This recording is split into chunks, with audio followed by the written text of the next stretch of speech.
इस कहानी के लेखक हैं नीतीश कुमार। ये बात उन दिनों की है जब मैं 9वीं कक्षा में पढ़ता था। तब मेरी उम्र 14 साल थी। पापा की रेलवे में नौकरी होने के कारण हमें सरकारी क्वार्टर्स मिला हुआ था। जगह छोटी थी, पर मुझे इस बात की ज्यादा खुशी थी कि अब मुझे खुद का एक छोटा कमरा मिल गया था, जहां से पूरा रेलवे का क्रिकेट ग्राउंड दिखता था। मुझे क्रिकेट बहुत पसंद था। जब मुझे नींद नहीं आती थी तो मैं रात रात भर महेंद्र सिंह धोनी को अपने दिल की बातें बताता। उन्हें बताता कि आज मेरा दिन कैसे गुजरा, मैं किन किन लोगों से मिला, क्या क्या बातें हुई, सब कुछ। सच कहूं तो मैं उन्हें अपना मानता था, लेकिन इस घर में हमें एक और चीज मिली थी, एक टीवी जो कभी नहीं चलता था। पर एक रात मैं ऐसे ही अपने भगवान महेंद्र सिंह धोनी से बात कर रहा था कि अचानक मुझे प्यास लगी। मैं पानी पीने के लिए बाहर गया कि अचानक ही हॉल में रखा टीवी अपने आप ऑन हो गया, जिसमें एक औरत लाइव आकर मुझे देखकर बातें कर रही थी। हेलो देव, कैसे हो तुम? अच्छे देख रहे हो? अच्छा सुनो, मेरे पास तुम्हारे लिए एक खबर है। कल क्रिकेट ग्राउंड में एक खून होने वाला है, तुम ठीक से रहना। ओके, कल फिर मिलेंगे, बाय। मैं अभी सुन ही रहा था कि अचानक ही टीवी बंद हो गया। उस औरत की बात सुन मेरे होश उड़ गए। कौन थी वो औरत और उसे मेरा नाम कैसे पता था? और लाइव आकर वो जो कह रही थी, क्या वो सचमुच होने वाला था? ये सब सवाल मेरे खून को जला रहे थे। मुझे जब अपने कानों पर यकीन नहीं हुआ तो मैं टीवी के पास जाकर उसका स्विच देखा तो वो तो पहले से ही बंद था। ये सब क्या हो रहा था मेरे साथ? मैं सारी रात इस बारे में सोचता रहा। अगले दिन पूरा टाइम स्कूल में भी मेरे मन में उस औरत की बात ही गूंजती रही। फिर वापस घर आकर भी मैं खिड़की के पास बैठा क्रिकेट ग्राउंड को ही देखता रहा। क्रिकेट ग्राउंड में आज काफी भीड़ थी। शायद किसी टूर्नामेंट का फाइनल चल रहा था। लोगों के चिल्लाने की आवाज मेरे घर तक सुनाई दे रही थी। मुझे अभी तक सब कुछ ठीक लग रहा था। देखते ही देखते मैच भी खत्म हो गया और सब लोग वापस अपने घर को चल दिए। माँ ने भी मुझे खाना खाने के लिए बुला लिया। लगता है मैं कुछ ज्यादा ही सोच रहा हूँ। शायद ये सब कुछ मेरा वहम भर है। किसी तरह खुद को दिलासा दे मैं खाना खाकर वापस आ गया, पर मेरे मन के किसी कोने में एक टीस अभी भी दबी रह गई थी। इसी जिज्ञासा के साथ मैंने एक बार फिर क्रिकेट ग्राउंड को देखा तो पूरे ग्राउंड में सिर्फ एक शख्स पीठ करके बैठा हुआ था। मैं काफी देर उसे ही देखता रहा, पर घंटों तक वो शख्स अपनी जगह से हिला तक नहीं। रात के 11 बज रहे थे। मैं चुपके से ही बिना किसी को बताए ग्राउंड पर पहुंच गया। मैं डरते हुए शख्स को आवाज लगा रहा था, अंकल आप ठीक तो हैं? अंकल रात हो गई है, आपको घर नहीं जाना? अंकल आप सुन भी रहे हैं? मेरे इतना कहने पर भी जब उस शख्स ने कोई हरकत नहीं करी तो मैंने आहिस्ते से उसके कंधे को पकड़ा ही था कि उसका सिर खुद ब खुद उसके धड़ से नीचे जा गिरा। किसी ने उस शख्स की गर्दन काट कर उसके धड़ पर सजा दी थी। अचानक ही उसका सिर नीचे गिरता देख मेरी चीख निकल गई। मैं पूरी तरह से डर के मारे कांपने लगा था। तभी मेरी नजर उस शख्स के कटे हुए सिर पर गई, जो एकटक मुझे ही देख रहा था। सच कहूं तो मरते दम तक मैं उस शख्स का कटा हुआ सिर भूलने वाला नहीं था। मैं तुरंत ही डरे सहमे दबे पांव वापस से अपने कमरे में आ गया और खिड़की से ही वो बिना सर का थड़ देखता था। पर यह कैसे मुमकिन था? टीवी में कहा उस औरत का सच कैसे हो सकता था? कहीं उसी ने तो मर्डर नहीं किया है, या फिर कोई मुझे जानबूझ के बेवकूफ बना रहा है और शायद से वो सच भी हो गया। मैं इस तरह के सवाल खुद से करता रहता और अब मैं धोनी के पोस्टर से बातें करना भी छोड़ चुका था। मुझे बस इंतजार था तो आज रात 3 बजने का। इसी कारण मैंने मम्मी पापा के सोते ही टीवी से जुड़े सारे तार निकाल दिए और उसके सामने बैठकर बस 3 बजने का इंतजार करने लगा। जिसका मुझे डर था वही हुआ। टीवी इस बार अपने आप चालू हो गया, पर इस बार वो पहले वाली औरत नहीं थी, बल्कि इस बार टीवी में वो आदमी था जिसका क्रिकेट ग्राउंड पर कत्ल हुआ था। जो आंखें क्रिकेट ग्राउंड पर मेरे जहन को नोच रही थीं, वही आंखें अब टीवी के अंदर से लाइव ही मुझे देख रही थी, मुझसे बातें कर रही थी। हेलो देव, कैसे हो तुम? क्या हुआ? आज थोड़े डरे हुए लग रहे हो। सब ठीक तो है? अच्छा सुनो, मेरे पास तुम्हारे लिए खबर है। कल तुम्हारे पापा मरने वाले हैं, इसीलिए उनका ख्याल रखना और अपना भी। हम जल्दी मिलते हैं, बाय। उस शख्स की बातें सुन मैं टहल गया। एक पल के लिए मुझे लगा जैसे मैं अभी भी क्रिकेट ग्राउंड पर हूं और उस शख्स का कटा हुआ सर मुझसे बातें कर रहा है। जब मुझे कुछ समझ नहीं आया तो मैं तुरंत मम्मी पापा के दरवाजे को पीटने लगा, जोर जोर से चिल्लाने लगा, पापा दरवाजा खोलो, मुझे डर लग रहा है। सब सो गए क्या? माँ, पापा? मुझे इस तरह से चीखते सुन माँ ने दरवाजा खोलते ही मुझे गले लगा लिया। पापा भी मुझे बेचैन होते देख चिंता में आ गए थे। उन्होंने भी मेरे सिर पर हाथ फेरते हुए कहा, क्या हुआ बेटा? कोई बुरा सपना देखा क्या? चिंता मत करो, सब ठीक है। पापा की बातें सुन मुझे टीवी में बोलते उस शख्स की बातें याद आ गईं। मैं पापा को टीवी की ओर इशारा कर सब कुछ बताने ही जा रहा था कि तभी मैंने ध्यान दिया कि टीवी तो बंद है और उसकी सारी तारें तो मैंने खुद अपने हाथों से निकाली थी। फिर भला एक 14 साल के बच्चे का कोई यकीन क्यों करता? यही सोचकर मेरे कांपते होठ चुप ही रह गए।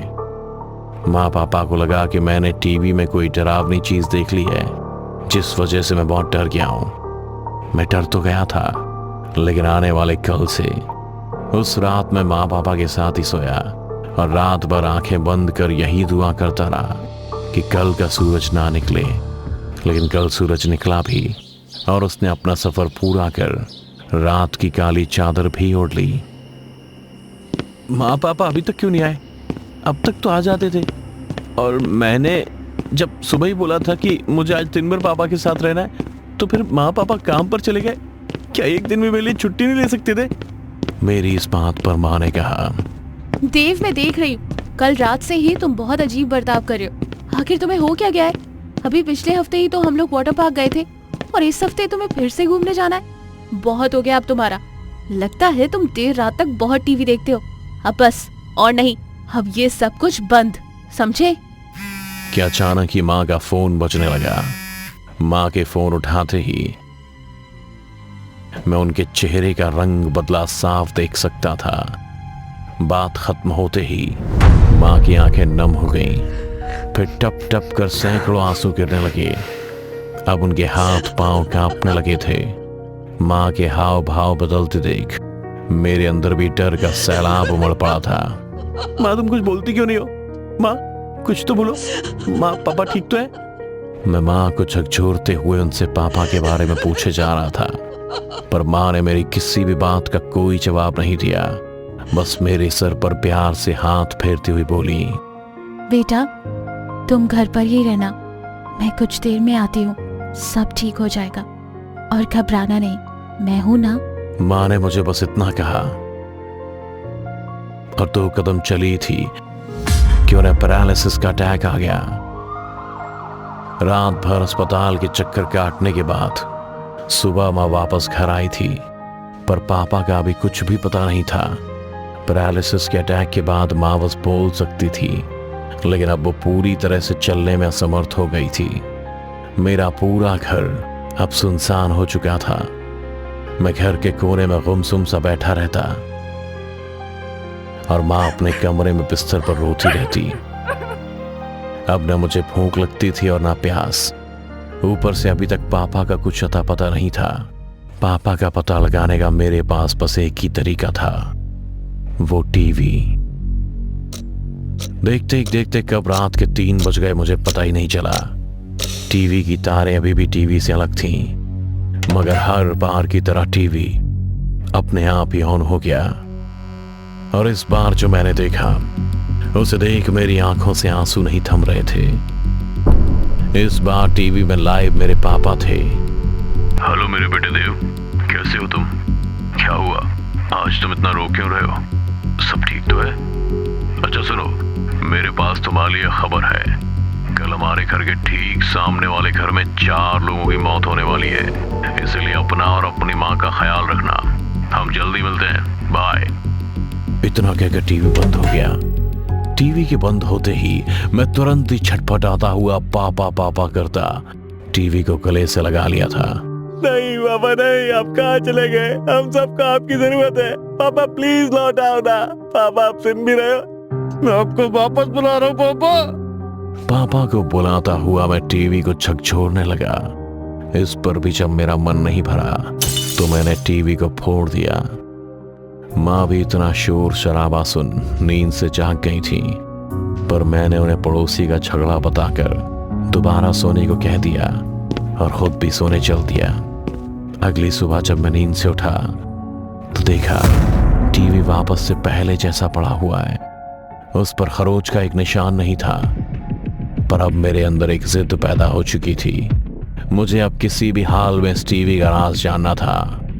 मेरे मन में अभी भी यह सवाल गूंज रहा था कि आखिर क्यों मरने के बाद लोग इस टीवी में लाइव आते हैं और कौन उन्हें बताता है कि अगली मौत किसकी होने वाली है। मेरे पास अब एक ही रास्ता था कि सामने वाले घर में जो 4 मौतें होने वाली हैं, मैं किसी तरह उसके कातिल को पकड़ सकूं। इसी सोच के साथ मैं सामने वाले घर पर निगरानी रखने लगा। मैं 24 घंटे सामने वाले घर में दूरबीन से देखता रहता, पर 2 दिन बीतने के बाद भी जब उस घर में कुछ नहीं हुआ तो मेरे मन में भी बेचैनी बढ़ने लगी थी, क्योंकि मुझे किसी भी हाल में अपने पापा के कातिलों तक पहुंचना था। इसीलिए अपने दिल पर पत्थर रख मैंने उस घर में चुपके से जाकर गैस लीक कर दी और किसी अनहोनी का इंतजार करने लगा। मुझे अभी 10 मिनट हुए थे कि सामने वाले घर में गैस ब्लास्ट हो गया और 4 लोगों की मौत हो गई। सच कहूं तो मुझे खुद से घिन आने लगी थी। मैं खुद से नजरें नहीं मिला पा रहा था, पर अपने पापा के कातिलों तक पहुंचने के लिए मेरे पास कोई और दूसरा रास्ता भी तो नहीं था। लेकिन मेरी इस कोशिश का भी कोई नतीजा नहीं निकला। वो 4 लोग जो मेरी वजह से मारे गए थे, वो उसी रात 3 मुझे लाइव टीवी पर आए और उन्होंने मुझे अगले शिकार के बारे में बताया, लेकिन ये नहीं बताया कि वो लोग टीवी में लाइव क्यों आते हैं। पर मैंने जिद नहीं छोड़ी थी। जैसा कि अब तक चलता आ रहा था, उन 4 लोगों ने भी मुझे अगले शख्स के बारे में बताया जिसकी मौत होने वाली थी, और इस बार भी उसे मैंने ही अपने हाथों से मारा।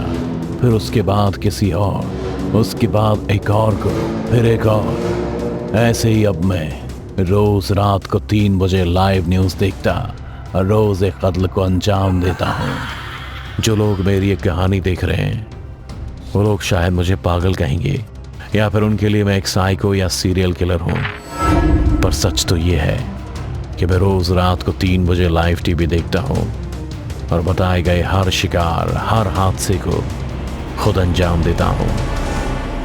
आज मेरी उम्र 34 साल है। अब तक मैं सैकड़ों खून कर चुका हूँ। अनगिनत हादसों को अपने हाथों से प्लान किया है मैंने, और जाने कितने शहर बदले हैं, पर हर शहर में मैं अपनी माँ और टीवी को साथ लिए घूमता हूँ, क्योंकि मेरा मानना है कि जो होना है वो होकर रहता है। जिस तरह पापा को मरना था वो मर गए। अब मैं समझता हूँ कि मैं तो बस एक जरिया हूँ आपकी मौत का, जैसे मेरा टीवी मेरे सीरियल किलर बनने की एक वजह भर है। तो खबरदार रहना, कहीं अगली खबर आपकी ना हो, और अगर हुई तो हम और आप जल्दी मिलेंगे। तब तक अपना ख्याल रखिए। बाय। दोस्तों, अगर आपको हमारी कहानी अच्छी लगी हो तो लाइक, कमेंट और शेयर जरूर करें। साथ ही रेगुलर अपडेट के लिए चैनल को सब्सक्राइब करें। और अगर आपके पास भी कोई डर से भरी दमदार कहानी है तो भेजिए हमारे मेल एड्रेस पर अभी।